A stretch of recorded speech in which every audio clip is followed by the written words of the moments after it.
Greetings from St. Louis, Missouri. My name is Cheron Phillips, and I am a patient turned partner and community collaborator with the Elevate Collaborative, which stands for Elevating Voices, Addressing Depression, Toxic Stress, and Equity. And I'm thrilled to tell you about our journey to elevate pregnancy and mental health outcomes for Black and Brown birthing people in our community, along with my fellow community collaborator, Richelle Smith, and Dr. Ebony Carter, who is a high-risk obstetrician with the collaborative.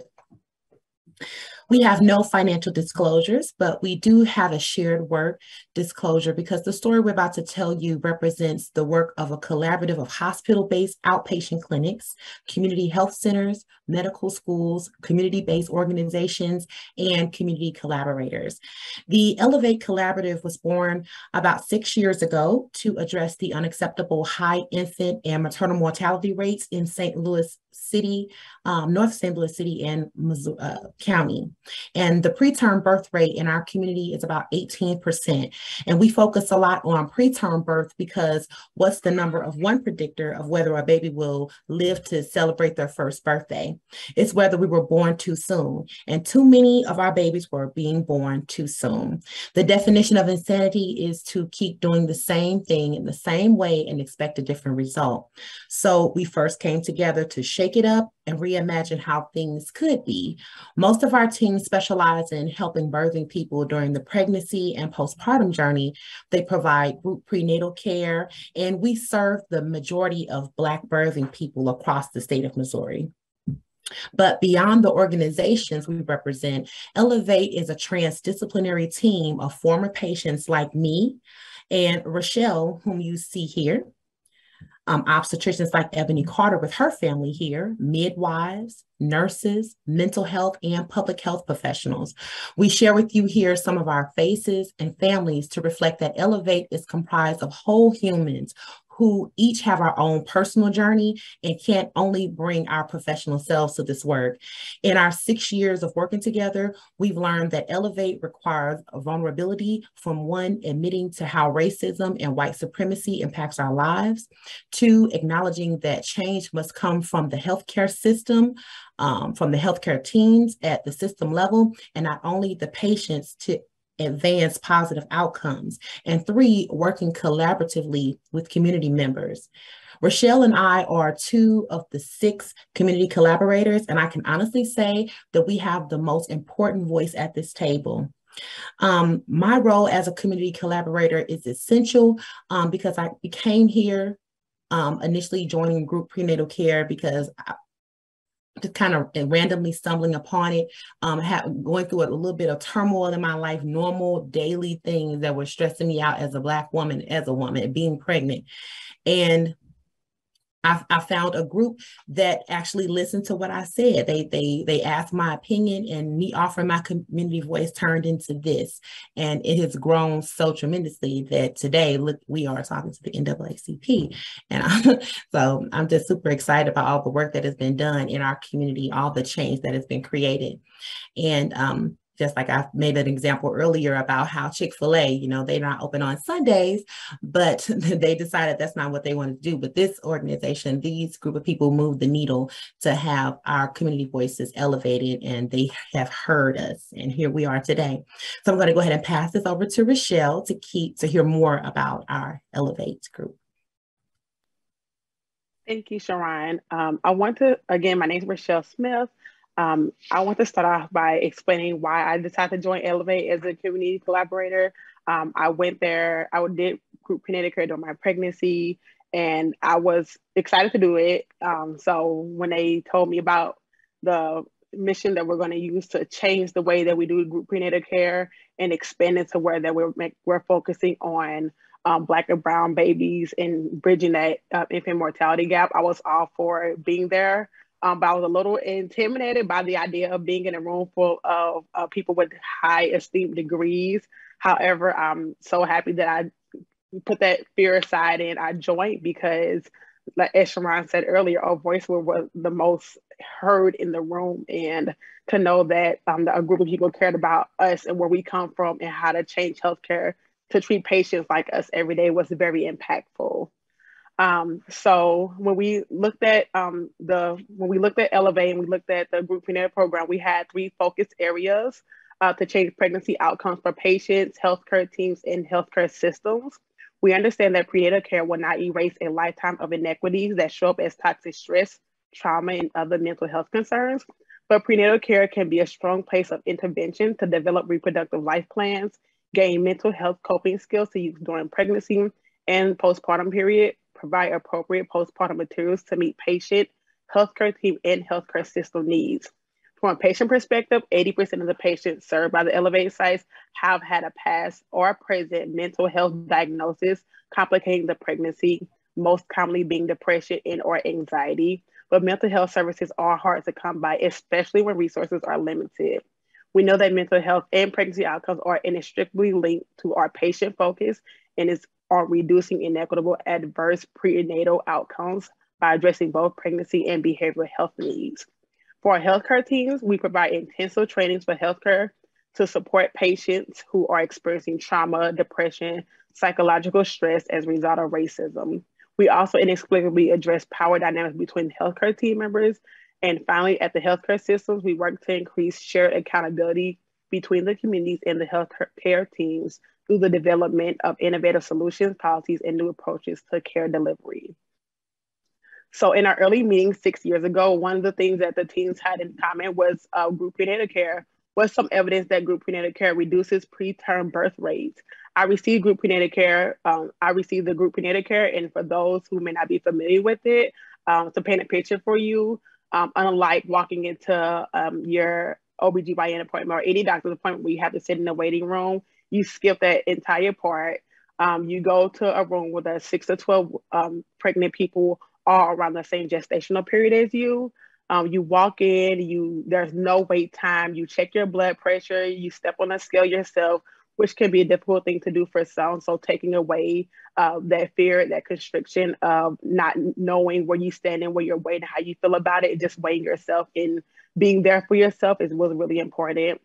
We have a brief meeting with the midwife or the obstetrician and discuss specific issues to our pregnancies as individuals.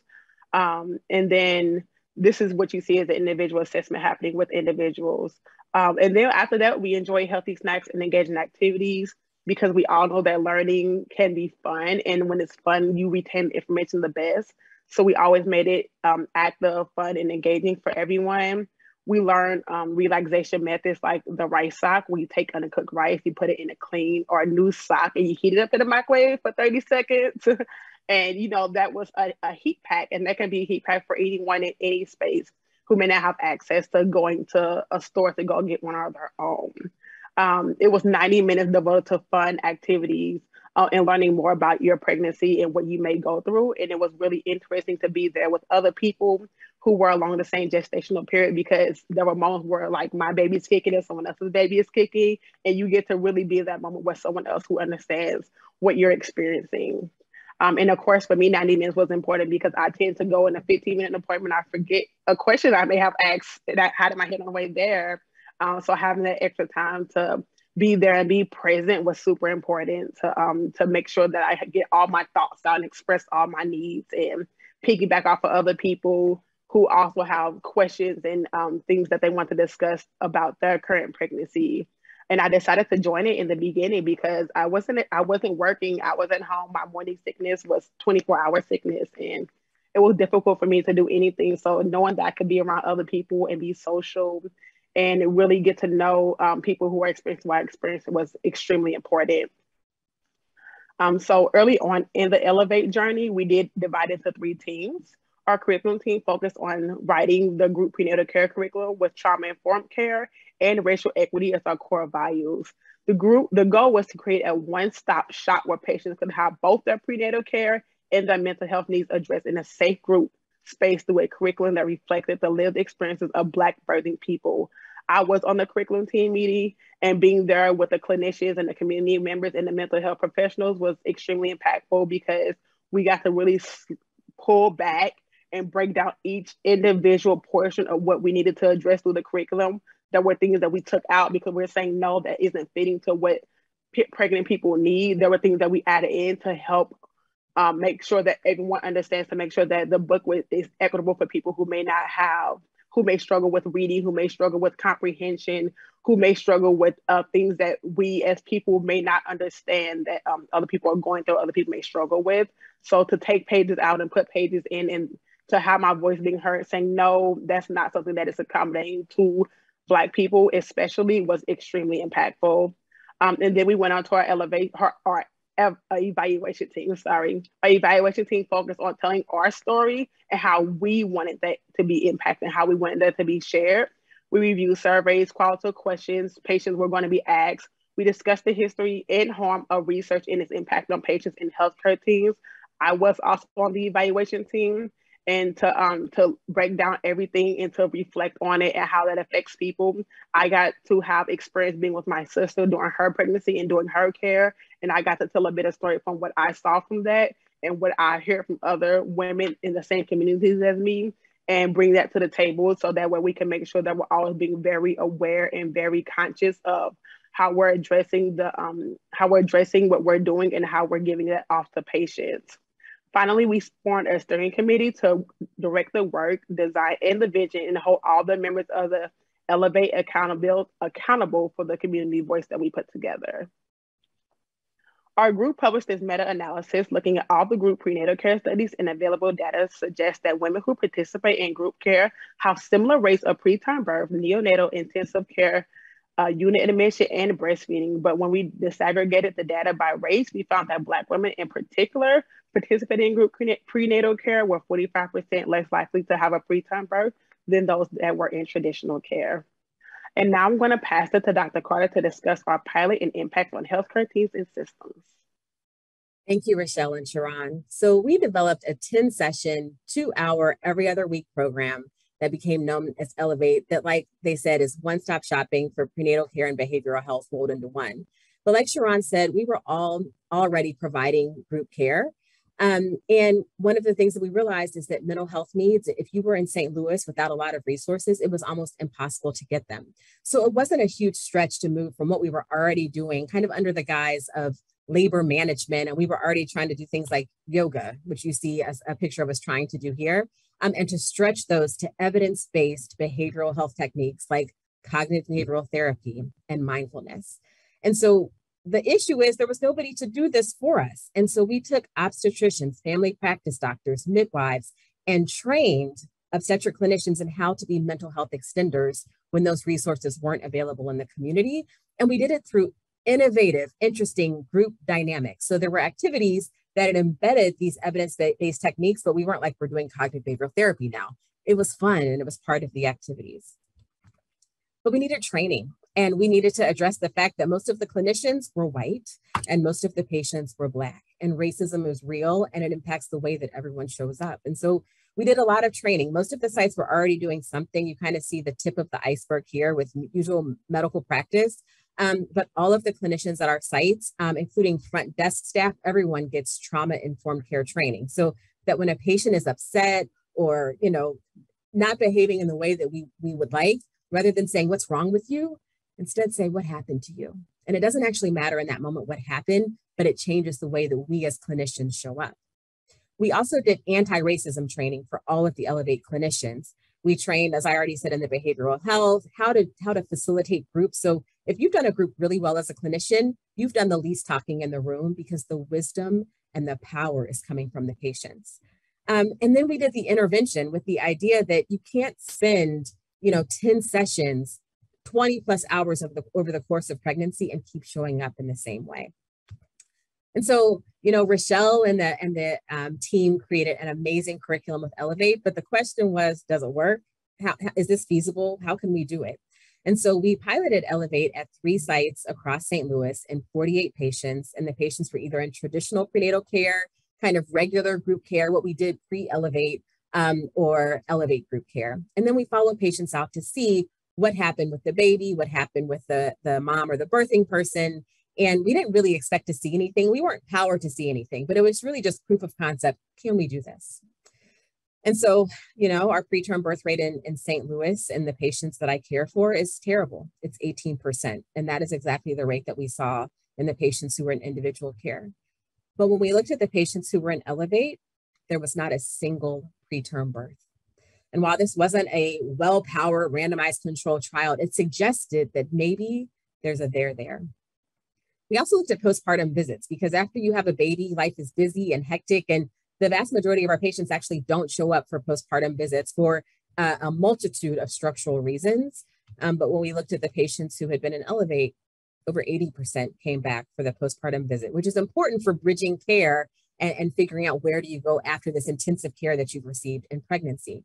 So these results were promising, and we have now received a National Institutes of Mental Health $4 million R01 to scale Elevate across the entire state of Missouri to look at this further. But to be clear, before we pat ourselves on the back too much, I want to share with you this quote from Reverend Starsky Wilson, who was the former co-chair of the Ferguson Commission. Ferguson is about 8 miles north of where I'm sitting right now, and it's now at the Children's Defense Fund. Programs are short-term interventions that create temporary improvements in the wake of challenges. Policies, on the other hand, are covenants we collectively choose to live by as articulated in legislation and regulation. They inform our socially accepted mores and ethics. And so while we recognize that interventions like Elevate can be powerful tools to meet immediate community needs and impact individual lives, programs alone are ill-equipped to change the underlying root causes that both create and sustain inequities. And so we've tried to look beyond that and Elevate to figure out how long after we are gone, the work will continue in a meaningful way. One of the reasons that we think that group care interventions such as Elevate may work is because they inadvertently are not just working on the patient. We always look at the patient as if we just change behavior, we educate more, that somehow things are going to be better, but patients are not the problem. The problem are us, the clinicians, and the systems in which we're functioning. And so until we take some time to work on us, things are not going to fundamentally change. And so with Elevate, like I said, you can have a lifetime of accumulated racism and accumulated bias, but you can't be with patients for 20 plus hours over the course of pregnancy, in addition to the anti-racism and trauma-informed care training that we go through, and keep showing up in the same way. And so I really think that going through Elevate changes a clinician's empathy, even if you have all of this bias and racism that you're carrying forward. And we wrote an opinion piece in the April edition of the American Journal of OBGYN, kind of talking about this that you see here. The other thing is, I mentioned the Ferguson Commission earlier. We really have catalyzed our efforts with the work of the Ferguson Commission in a few ways. So one of them is that for trusting, acting, and asking really has guided our work. So that means trusting community members to be the best solvers of the challenges that are in the community. Asking means authentically asking for individuals' ideas and listening without judgment, without criticizing or filtering reality based on our conditioning of what's right.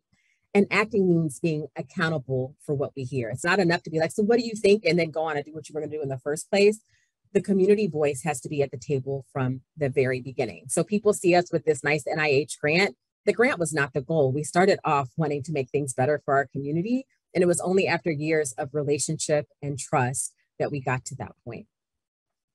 Our checklist for catalyzing change is directly from the Ferguson Commission report. I have a QR code. I really recommend reading it for anyone, but it's preparing for the work, engaging with our community, thinking systemically, not just about programs and interventions, but the bigger picture, and then telling the story, making sure that we're not extracting what we need from the community, but that is actually a community good and that it's the community's. And so today we've given you the Cliff Notes cleaned up version of our 6-year journey with Elevate that continues today. This work would not have been possible without generous funding from the Missouri Foundation for Health in our early days, Fleur, St. Louis, and most recently the R01 from the National Institutes of Health. And so now we're looking at, is Elevate effective? And then does it matter how you implement it? We're being pragmatic. Each site is doing things a little bit differently, and do those differences actually matter in the end result? And so on behalf of Cheron, Richelle, and the entire Elevate Collaborative and the women and birthing people we serve, thank you for this opportunity to present our work.